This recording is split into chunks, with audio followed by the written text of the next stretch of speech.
Well, it's important, particularly with the kids at our school. There's the idea of having this sort of urban Indigenous identity compared to that of a remote identity, and some of our kids sometimes feel disconnected between that, and then looking at having their own own urban identity compared to that of our remote students, and that's also important to preserve. I think having the differences between kids who are living in the city and say kids living in remote areas. Our school's involved with a City to Bush program, so we've got kids who are from the Redfern, Waterloo area who are going to northeast Arnhem Land to a school in Yirrkala, and it's been set up over the last few months from a teacher at our school who used to work there, and she's organised a partnership between that school where kids from our school in Alexandria learn about issues happening in remote areas and learn about the history of that area, and then they sort of have been trying to build an online community where kids at our school are blogging and talking with the other kids and learning about their language and some of their cultural traditions, and then sharing some of their own. So this week now, our kids have headed up to Arnhem Land with both teachers and some Aboriginal support staff,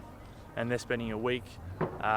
looking at sort of the whole different culture up there. The boys are going out bush, the girls are spending time with the women in the community, and they're also working in the school. And then hopefully next term, once our kids have come back, we'll have a group of kids from Yirrkala coming back to Sydney to sort of look at that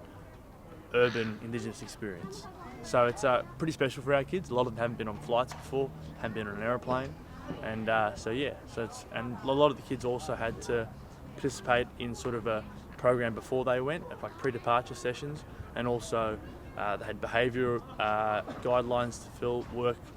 things they had to complete in time. So if kids didn't fulfil those requirements, they weren't allowed to go on the trip. So there was that incentive there to sort of work hard in school, which was quite good. Sort of the key groups, I teach Year 8, Year 9 and Year 11, so I've sort of got to see the maturity of the kids, and then only been there for a short amount of time. As the trip has sort of come up, you've seen kids really change their attitude and be a lot more involved in their schoolwork, keen to attend school more, and they actually want to succeed. So it's done a lot for them also to sort of go, all right, my schooling education is a big part of what I need to do, and if I do that, there are some rewards there. I think having that reward in there is really important, particularly for our kids at our school. Yeah, I've had some experience with our mentor program for Indigenous kids, and just to see having that extra support network, particularly with the education background, being outside of that, I think it's really important to sort of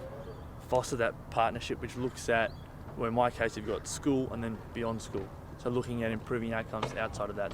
education doesn't just stop when you finish high school. And there's also that support network there that I feel a lot of Indigenous kids at times don't have that support network within schools, and to have that extra sort of partnership with companies like, I say, GenerationOne and other mentoring groups, it sort of can look to push kids in that right direction because within school can be difficult the whole time. Have that extra support network outside of it can help to sort of push kids through, which is